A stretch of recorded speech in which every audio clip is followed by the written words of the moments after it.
est vierge, mais elle enfantera un fils. On l'appellera Emmanuel, ce qui veut dire Dieu parmi nous, Dieu avec nous, enfants de Dieu.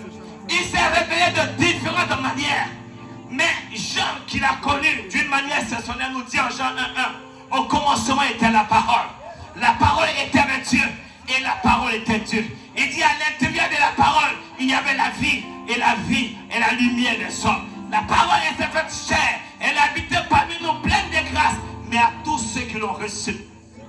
La parole a donné le pouvoir, la capacité de devenir enfants de Dieu, lesquels ne sont plus nés de la volonté de la chair ni du sang, mais lesquels sont nés de l'Esprit de Dieu. Et toi ce soir, qui veux expérimenter une nouvelle vie, toi ce soir, qui veux expérimenter un Dieu exceptionnel, tu as cette opportunité. Des hommes sont venus sur cette terre. Un homme est venu sur la terre, il s'appelle Rahel. En 1946, Rahel dit avoir rencontré des extraterrestres qui s'appellent Elohim. Mais laisse-moi te dire ce soir, le premier nom de Dieu de la Bible, en Genèse chapitre 1, verset 1, le Dieu Elohim. C'est ce Dieu que tu as. Un homme s'appelle Mahomet. Il dit qu'il a rencontré un ange de lumière qui lui a donné le Coran. Mais laisse-moi te dire que c'est Mahomet là lui-même qui reconnaît Jésus-Christ comme le Père de Dieu. Il reconnaît que Jésus est né d'une femme qui était vierge. Il reconnaît le miracle de Dieu. Mahomet te dit dans son Coran que lorsque tu es musulman et que tu rentres dans une ville, tu rentres dans un village et qu'il n'y a pas de mosquée, va à l'église. Parce qu'il sait que le Dieu de l'église est le Dieu suprême. Et le Dieu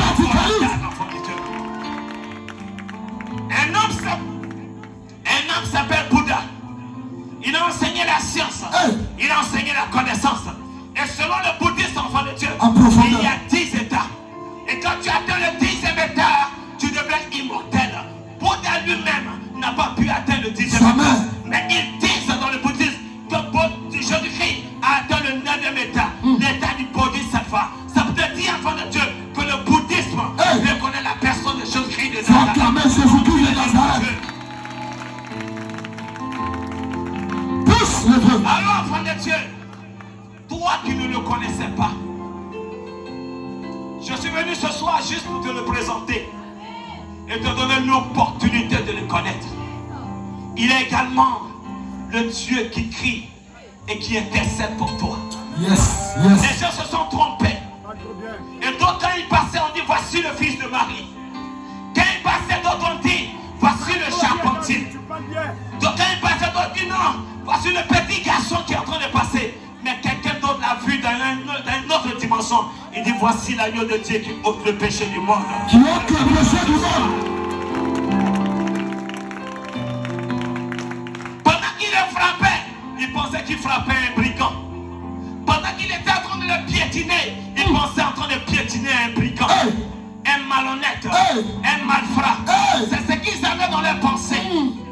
Ils sont allés jusqu'à le mettre au poteau de la croix. Cette mort de la honte, cette mort de la géhenne. Ils sont allés jusqu'à préférer des bandits, des brigands au roi des rois.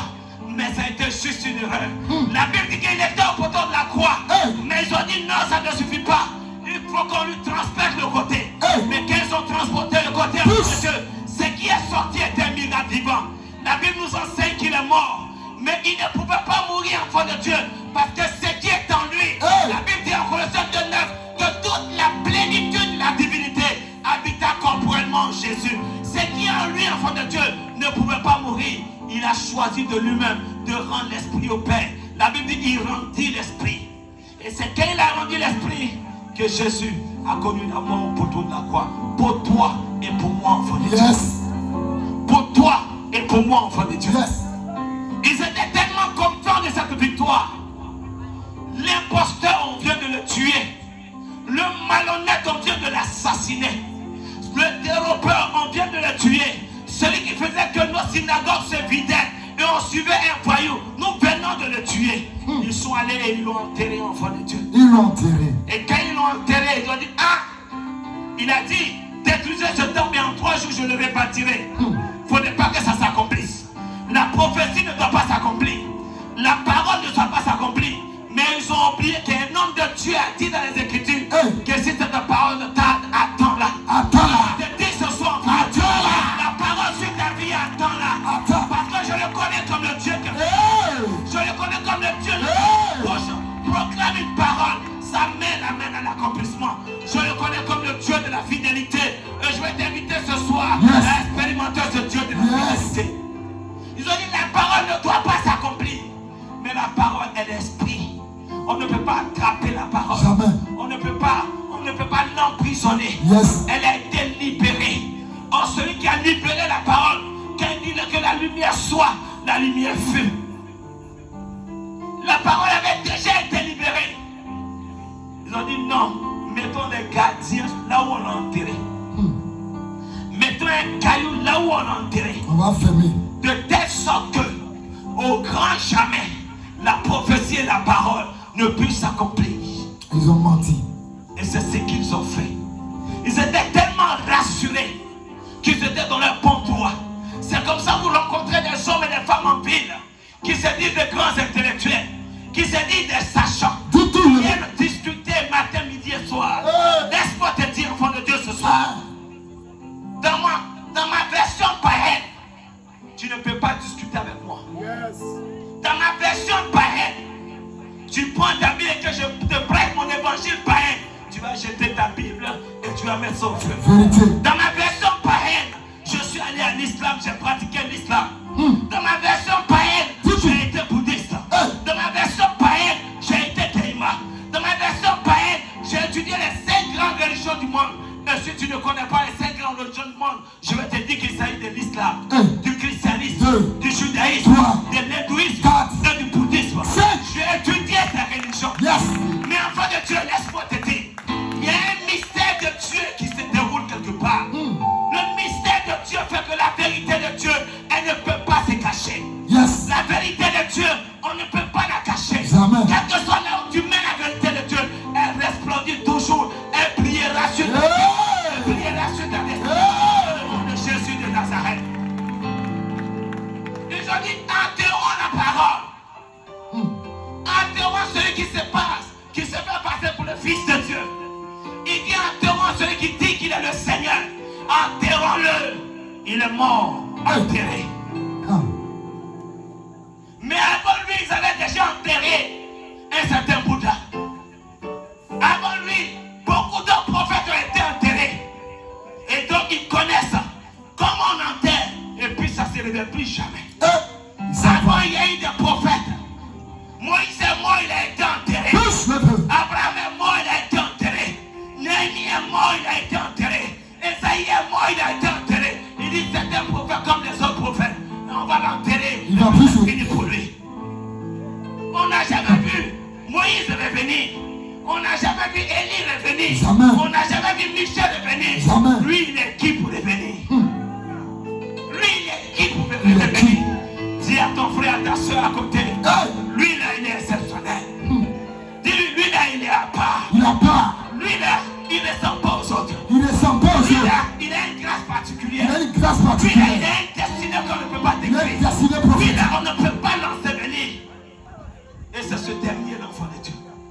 Ils l'ont enterré. Les gens pleuraient. Les femmes elles ont commencé à pleurer. Oh, il y a une d'entre elles qui a dit, je suis la résurrection. Mais elle ne s'est pas rappelée de la parole prophétique. Je prie ce matin. Je prie ce soir. Que tu te rappelles la parole prophétique.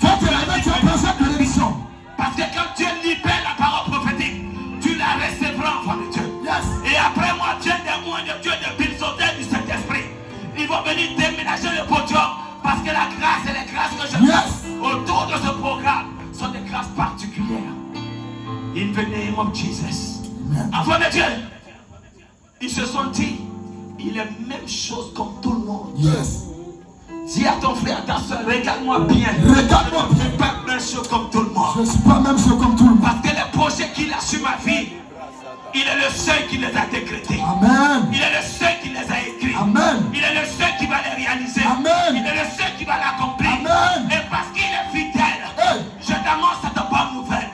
Ce qu'il a expérimenté, c'est ce qu'il va accomplir dans ta vie. Ce que lui-même il a réalisé, c'est ce qu'il va accomplir. Faut bien dire amen fort. L'enfant de Dieu croit en cela. crois cela. Les méchants et les mauvais de ta destinée, ils t'ont certainement enseveli. Les injustes, les sorciers t'ont certainement enseveli. Mais ils ne peuvent pas ensevelir le dépôt de Dieu qui est en toi. Ils ne peuvent pas ensevelir la grâce de Dieu qui est en toi. Ils ne peuvent pas ensevelir la faveur de Dieu qui est sur ta vie. Ils ne peuvent pas ensevelir ta destinée glorieuse. Ils ne peuvent pas ensevelir le plan de Dieu sur ta vie. Yes. Je n'ai jamais vu la puissance des ténèbres éteindre le feu de Dieu. Je n'ai jamais vu la puissance des ténèbres éteindre la parole de Dieu. Je n'ai jamais vu la puissance des ténèbres éteindre la sémence incorruptible de Dieu. Je n'ai jamais vu ça. Le jour où tu vois ça, viens me dire. Il est Dieu. Dieu. Ils l'ont enseveli. Premier jour, ils ont commencé à danser. Mais il est réellement dans le tombeau. Yes. De la même manière que Moïse est dans le tombeau, il est dans le tombeau. De la même manière que Ré est dans le tombeau, il est aussi dans le tombeau. De la même manière que Mahomet est conduit d'être dans le tombeau, il est dans le tombeau. De la même manière que Bouddha est dans le tombeau, il restera dans le tombeau. C'est le premier jour de victoire du diable. Faut bien suivre. C'est pour cela qu'enfant de Dieu, toi qui ne connais pas le Seigneur, il y a des temps où tes ennemis étaient dans le second jubilé. Laisse-les jubiler. Parce que Dieu est à son temps. Il y a le temps où la puissance des ténèbres jubile. Parce que tu es encore un bébé spirituel. Parce que la sémence de Dieu en toi n'a pas commencé à grandir. Laisse-les jubiler et toi, garde le silence. Parce que ton Dieu est un Dieu qui fonctionne dans le silence. Il n'est pas dans le brouhaha ni dans le bruit. Parce que la puissance de Dieu, elle se manifeste toujours. Rappelle-toi, enfant de Dieu, dans le livre d'Exode, le peuple d'Israël était en train de fuir les Égyptiens. Et ne peut pas commencer à crier, à pleurer de partout. Dieu demande à Moïse. Et je crois que ce soir, tu es Moïse pour moi. Et tu es Moïse pour ton frère et ta soeur. Dieu demande à Moïse son choix. Il dit pourquoi ces cris? Pourquoi ces pleurs? Dieu s'interroge. Pourquoi toi tu le connais? Et toi que lui connaît, pourquoi tu vas pleurer? Pourquoi tu vas te lamenter pendant que lui, le grand et vrai Dieu, il est à côté de toi? Pourquoi? Il dit à Moïse, lève la main et fends la main. Et je crois que le Dieu de gloire t'a donné aussi ce soir ce pouvoir et cette puissance. Jésus était dans le tombeau, mais la gloire et la puissance étaient avec lui dans le tombeau. Le temps de laisser les adversaires jubiler pour connaître vraiment qui est avec toi et qui n'est pas avec toi. Dans ton temps de galère, dans ton temps de souffrance, dans ton temps d'abandon, dans ton temps de testimony, dans ton temps de désert, tu arrives à identifier clairement qui est avec toi, qui est contre toi. Allons, enfant de Dieu, va à l'école du désert. Yes. Accepte l'école du désert. Jésus dans le tombeau était dans l'école du désert. Il a pu même voir Pierre qui mangeait avec lui le régnier. Mais c'est pas grave. C'est pas parce que tu m'as régné que Dieu m'a régné. Yes. C'est pas parce que tu m'as abandonné que le trône de Dieu m'a abandonné. C'est pas parce que je n'ai pas accepté le Seigneur aujourd'hui que le Seigneur ne me connaît pas. Ça n'a rien à voir. Estelle.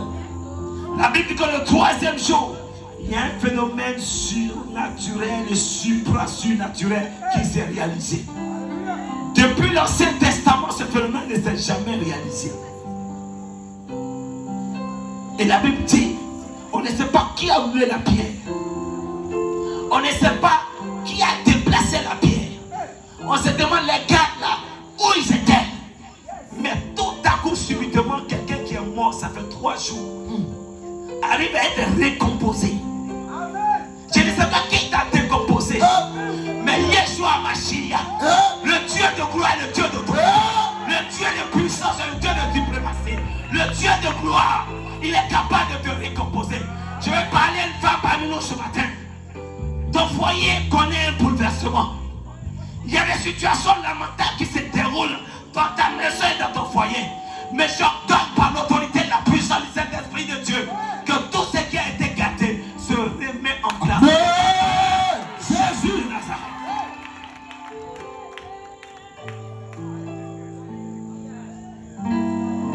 Alors, enfant de Dieu, tout ce qui est gâté, il est mort, ça fait 3 jours. Mais avant de le réaliser, il a fait un petit test. Il y a un homme qui s'appelle Lazare.